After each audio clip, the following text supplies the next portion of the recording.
दोस्तों, ये आधा ग्लास चीनी है। क्या आप इसे एक ही बारी में खा सकते हैं? नहीं। सोचकर ही कितना मुश्किल लग रहा है ना। लेकिन आप जो soft drink, cold drinks, Coca Cola, Pepsi, Mirinda, Fanta, ये जो आप पीते हैं, उसके एक ग्लास में इतनी ही चीनी मौजूद होती है जिसे आप बड़े मजे ले लेकर पीते हैं। आज आप कोल्ड ड्रिंक की बोतल को घुमाइए, इसके सारे इंग्रेडिएंट्स को पढ़िए। इस वीडियो में हम आपको एक एक इंग्रेडिएंट के बारे में बताएंगे कि आप असल में क्या पी रहे हैं। ये वीडियो देखने के बाद आपकी आंखें खुल जाएंगी। तो ये वीडियो आप जरूर देखिए, अपने खानदान, अपने प्यारों और दोस्तों से भी शेयर कीजिए ताकि सबको पता लगे कि कोल्ड ड्रिंक के नाम पर आप क्या पी रहे हैं।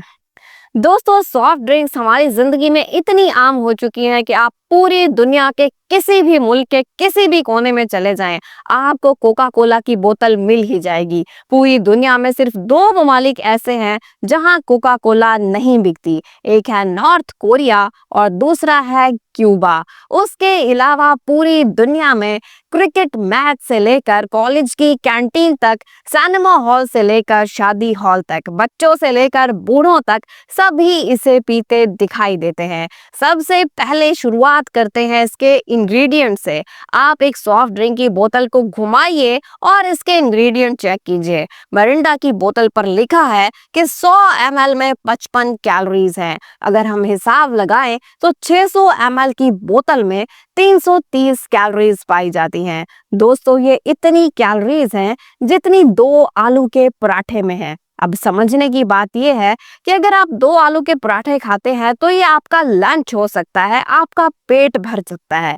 लेकिन जब आपने एक बोतल में से 330 कैलोरीज ले ली तो ना तो वो आपका पेट भर सकता है, ना ही उसमें कोई न्यूट्रिएंट्स है। जब हम खाना खाते हैं वहां से हम कैलोरीज लेते हैं, उसमें विटामिन होते हैं, फाइबर होते हैं, प्रोटीन्स होते हैं। लेकिन एक बोतल से आपको क्या मिलता है? खाली कैलोरीज।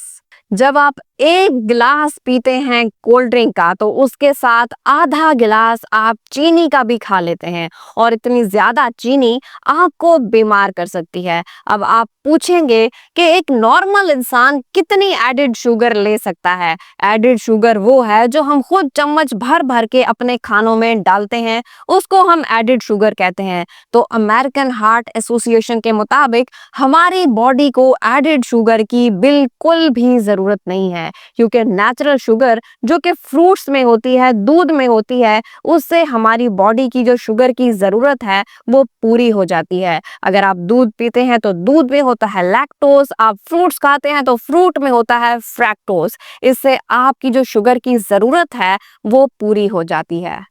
दोस्तों, जब कई ममालिक में शुगर ओवरडोज की बात चली तो पेप्सिको ने 1964 में डाइट पेप्सी लॉन्च कर दी और कोका कोला ने 1982 में डाइट कोक लॉन्च कर दी। इस डाइट वर्जन में 0 कैलोरी है, कोई एडेड शुगर नहीं है। अब आप सोच रहे होंगे, क्या ये हमारे लिए पीना सेफ है? तो इनमें आर्टिफिशियल स्वीटनर्स का इस्तेमाल किया जाता है, जैसा कि एस्पर्टेम, सेचेरिन और सुक्रालोज। इन आर्टिफिशियल स्वीटनर्स की एक बहुत बड़ी कंट्रोवर्शियल हिस्ट्री है। इन पर स्टडीज की गई, कई ममालिक में इनको बैन कर दिया गया और इनको कैंसर की वजह बताया गया।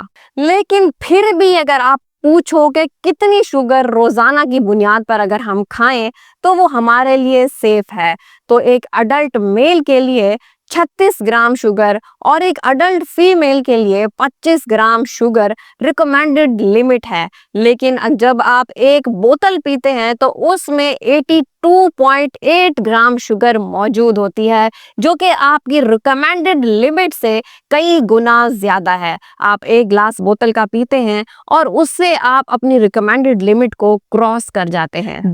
अगला जो सबसे खतरनाक इंग्रेडिएंट है वो है कैरेमल। आप जो कोका कोला या पेप्सी का ये ब्लैक डार्क ब्राउन कलर देखते हैं वो इसी कैरेमल की वजह से होता है। कैरेमल है क्या? चीनी को जलाया जाता है, हीट किया जाता है अमोनिया और सल्फाइड के साथ, और बोतल का ये काला और या डार्क ब्राउन कलर आपको नजर आता है। कोई भी चीज जब हद से ज्यादा पकाई जाती है या जल जाती है तो वो कैंसर की वजह बन सकती है। अब मरिंडा और फैंटा पीने वाले सोच रहे होंगे कि हम तो बाल बाल बच गए क्योंकि हमारी बोतल में काला रंग शामिल नहीं किया गया। तो आपने सोचा कि इस बोतल में ऑरेंज कलर कहाँ से आता है। इसके लिए ये लोग सिंथेटिक फूड कलर का इस्तेमाल करते हैं जिसका कोड नेम है E110। इसे सनसेट येलो FCF भी कहा जाता है। 1973 में इस पर रिसर्च की गई और पता चला कि इस फूड कलर की वजह से बच्चों में हाइपर एक्टिविटी देखने को मिली, बच्चों की अटेंशन में फर्क पड़ा। इस वजह से स्वीडन, नॉर्वे और फिनलैंड जैसे ममालिक में इसे बैन कर दिया गया। दोस्तों अब बोतल को घुमाइए और अगला इंग्रेडिएंट देखिए, प्रिजर्वेटिव E211। ये कोड है सोडियम बेंजोएट के लिए। अमेरिका में कुछ लैब्स में टेस्ट किए गए और इन सॉफ्ट ड्रिंक्स में बेंजीन पाई गई। ये एक ऐसी गैस है जो गाड़ी के धुएं से निकलती है। कोयले या तेल को जलाएं तो ऐसी गैस निकलती है और ये कैंसर की वजह बनती है। अब आप सोचोगे कि कोल्ड ड्रिंक के अंदर ये गैस कहाँ से आती है। जब रिसर्च की गई तो पता चला कि जब ये बोतल बाहर गर्मी या धूप में रखी जाती है, जैसे अक्सर शॉप्स पर भी आपने देखा होगा, तो एक केमिकल रिएक्शन होता है और कोल्ड ड्रिंक में बेंजीन पैदा हो जाती है।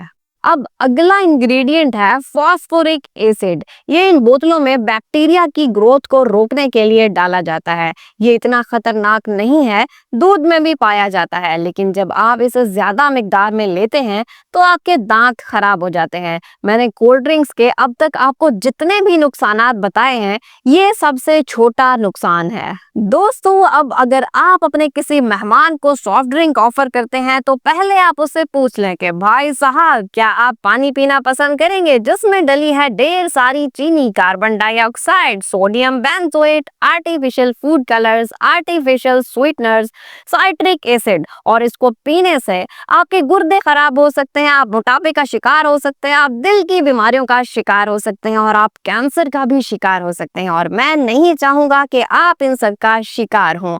अच्छा, हमको सिखा रही है। अब सीरियसली इतनी बातें सुनने के बाद कौन ही होगा जो इसे पीना चाहेगा। अब आप सोच रहे होंगे क्या नींबू पानी या फ्रेश फ्रूट जूस इसका ऑल्टरनेट हो सकते हैं, तो बिल्कुल भी नहीं। बेशक फ्रेश फ्रूट जूस में कोई केमिकल्स नहीं होते, लेकिन आपको एक ग्लास ऑरेंज जूस निकालने के लिए 6 से 7 ऑरेंजेस की जरूरत पड़ती है और इतनी ज्यादा मिकदार में जब आप नेचुरल शुगर भी अपनी बॉडी में डालेंगे तो वो भी आपके लिए नुकसानदेह होगा। तो आप इन सब कोल्ड ड्रिंक्स, सॉफ्ट ड्रिंक्स को अपनी जिंदगी से निकालिए, फ्रेश जूस को भी आप अपनी जिंदगी से निकालिए। फ्रूट्स को आप सिर्फ खाएं, पिए नहीं। अपनी जिंदगी में सिर्फ आप सादा पानी पिए। और शुगर जब आप कुछ दिन के लिए छोड़ देते हैं तो वो दोबारा से आपको उसका टेस्ट अच्छा ही नहीं लगता। ये सब मैं भी अपनी प्रैक्टिकल लाइफ में करके देखा है, आप भी जरूर ट्राई कीजिए। इस वीडियो को अपने प्यारों, अपने दोस्तों और अपने खानदान के साथ जरूर शेयर कीजिए क्योंकि जान बचाने वाली मालूमात सब तक पहुंचनी चाहिए। उम्मीद है वीडियो बहुत अच्छी लगी होगी। ऐसी वीडियोस देखने के लिए चैनल को सब्सक्राइब करना और वीडियो को लाइक करना बिल्कुल भी मत भूलिए।